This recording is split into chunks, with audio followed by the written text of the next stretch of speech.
하나님의 은혜와 사랑과 평강이 오늘 하루도 충만하기를 주의 이름으로 축복합니다.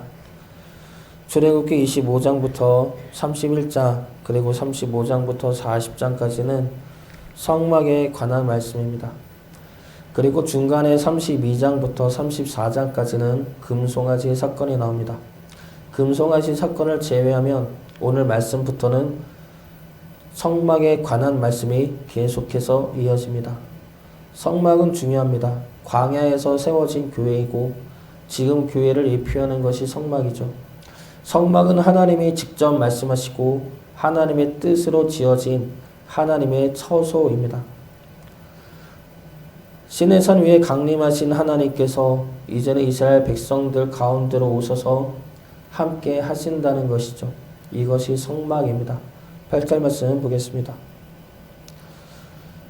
내가 그들 중에 거할 성소를 그들이 나를 위하여 짓되, 성소가 어디에 있습니까? 그들 중에 있다고 하십니다. 광야도 아니고 어느 지역도 아닙니다. 그들 내가 살아가는 백성들 가운데입니다.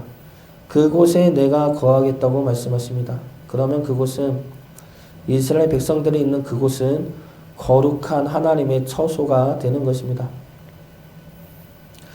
지금 하나님의 처소는 어디에 있습니까? 하나님이 거하시는 성전은 어디에 있습니까? 우리 안에 계시죠. 우리가 곧 하나님이 계시는 성전입니다. 고린도전서 3장 16절 말씀입니다.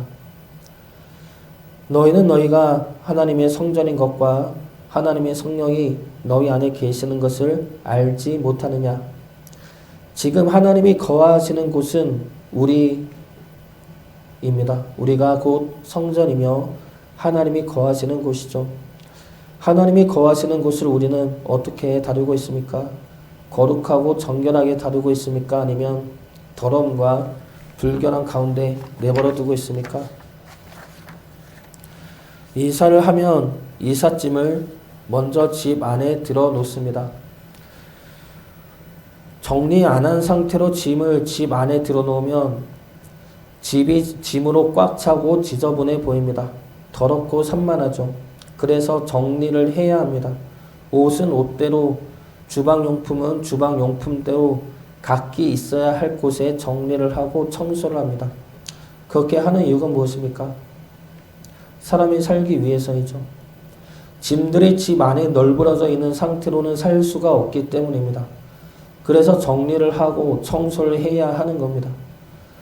하나님이 우리 안에 거하십니다. 우리 안에 거하신다고 들어오셔서 우리와 함께 하신다고 하셨습니다. 그러면 우리 역시 우리 안을 깨끗이 정리해야 할 것입니다. 더러운 것들은 버리고 짐들은 각기 있어야 할 곳에 정리를 해 놓아야 할 것입니다. 그래야 우리 안에 계신 성령님이 평안하실 것이고 그 평안이 우리 안에 넘쳐나올 것입니다. 주님과 함께 우리 안을 날마다 깨끗이 정리하심으로 성령님이 거하는 성전에 평안과 기쁨이 넘치기를, 그 평안과 기쁨을 우리 또한 같이 누릴 수 있기를 주의 이름으로 축복합니다. 성막은 우리 안에 지어집니다. 그러면 성막은 무엇으로 짓습니까? 오늘 말씀에서 하나님이 성막을 무엇으로 짓는지를 두 가지로 살펴보겠습니다. 먼저 성막은 하나님 백성들의 순종으로 짓습니다. 2절 말씀 보겠습니다. 이스라엘 자손에게 명령하여 내게 예물을 가져오라 하고 기쁜 마음으로 내는 자가 내게 바치는 모든 것을 너희는 받을지니라.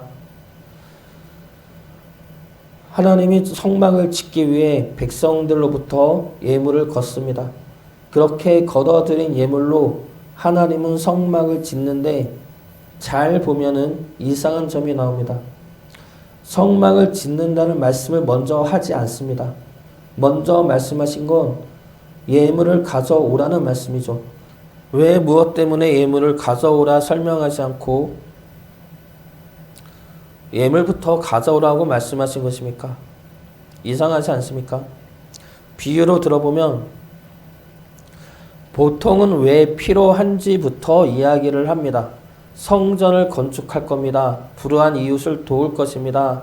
선교 지역에 교회를 세울 것입니다. 이러한 목적부터 이야기하고 그러고 나서 그러니 건축 헌금을 내십시오. 선교비를 내십시오. 이럴 것입니다. 이것이 보통의 순서가 아니겠습니까? 목적부터 이야기하지 않고 헌금부터 내, 돈부터 내, 그러면 누가 내겠습니까?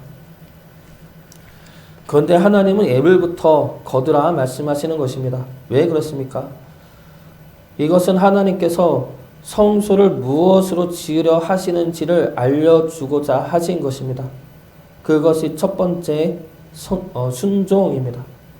하나님을 향한 순종, 하나님 말씀을 향한 순종, 그 순종을 통해 하나님은 우리 안에 성막을 지을 계획을 가지신 것입니다.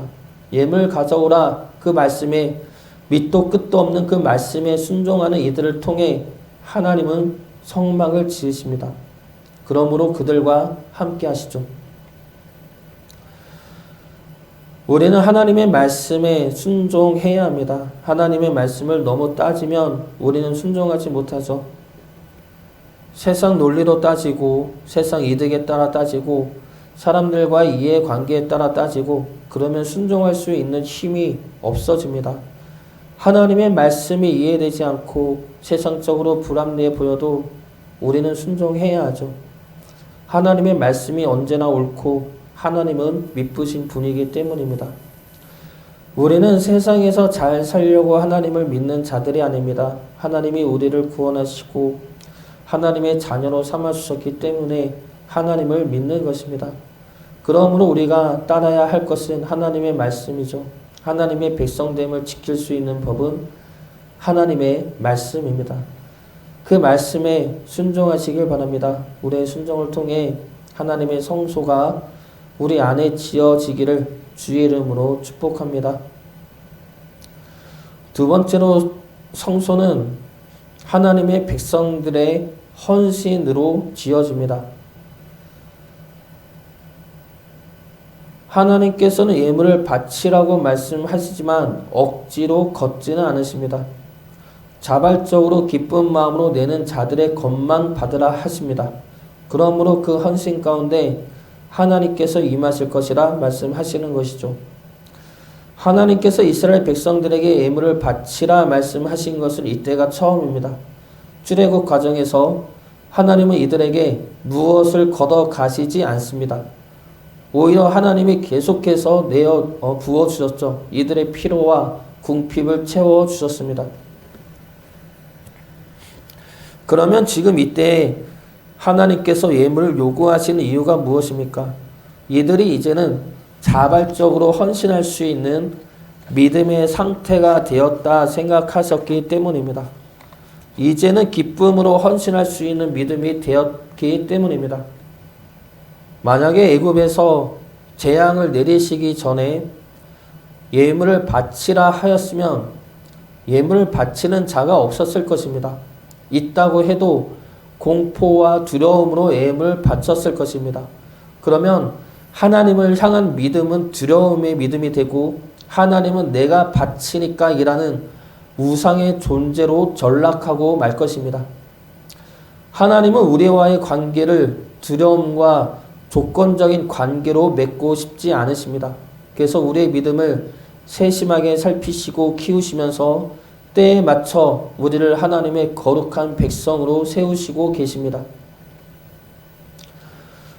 우리 아버지가 예전에 교회 나온 지 얼마 안 되었을 때 그 교회 목사님이 11조를 바치라고 말씀하셨습니다. 우리 아버지 가정이 가난한 것은 11조를 안 했기 때문이다 라는 느낌으로 말을 했다고 합니다. 그 말이 우리 아버지에게는 상처와 분노가 되었습니다. 그래서 한동안 교회를 또 다시 안 다니셨습니다. 상당히 오랜 기간 안 다니셨죠. 그것이 제 입장에선 너무 안타까운 겁니다. 11조 해야죠. 모든 것이 하나님의 은혜로 주어진 것인데 당연히 11조를 해야죠. 그런데 그 이야기를 그때 했어야 했나? 교회 나온 지 얼마 안 되고 가정도 어려울 때 꼭 그 이야기를 했어야 하나 싶은 겁니다. 하나님의 말씀이니까 하나님이 11조 이야기하라고 마음을 주셨다는데 과연 그럴까? 하나님의 이름을 팔면서 자기 할 말만 한 것이 아닌가 싶은 겁니다. 믿음의 양이 있습니다. 믿음의 수준이 있죠. 처음에는 교회 나오는 것만으로도 크게 기뻐하고 감사해야 합니다. 교회 나옴으로 예배를 통해 하나님을 알게 되고 만나게 되고 하나님께 예배 드리는 것 자체가 큰 축복이고 감사이죠. 그 다음에 하는 헌금이나 헌신이나 봉사는 알려주어도 강제하지는 말아야 할 것입니다. 알려주는 것도 상대방이 시험 들지 않게 알려주어야 하며 각자가 자발적으로 헌신할 수 있도록 배려해야 합니다. 그것이 하나님의 방법이죠. 강제로 억지로 드리는 11조 따위에 하나님은 기뻐하지 않으십니다. 하나님께서 성막을 짓기로 하시면서 예물을 바치라 하셨을 때는 구원의 역사가 일어나고 나서의 일입니다. 야곱이 즉 이스라엘이 애굽에 온 지 430년이 지난 상태의 일이고 이스라엘 백성들이 애굽에서 나온 지 3개월이 지난 상태의 일입니다. 그러면서 애굽에 내린 재앙을 통해 홍해를 통해 만나와 메추라기를 통해 나는 여호와라 말씀하시면서 하신 그 구원의 약속과 인도하심의 약속을 이루신 다음에 하신 말씀입니다.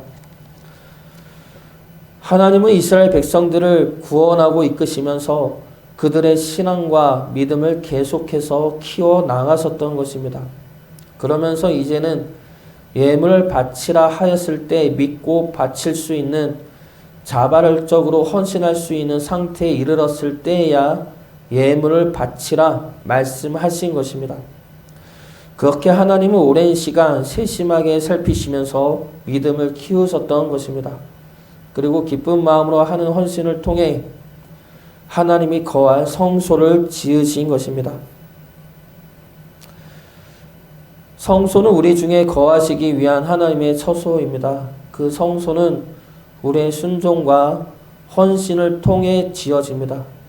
우리의 순종과 헌신을 통해 우리 안에 하나님의 거룩한 처소가 세워지기를, 그래서 우리 안에 주님의 평안과 기쁨이 늘 넘치기를 주의 이름으로 축복합니다.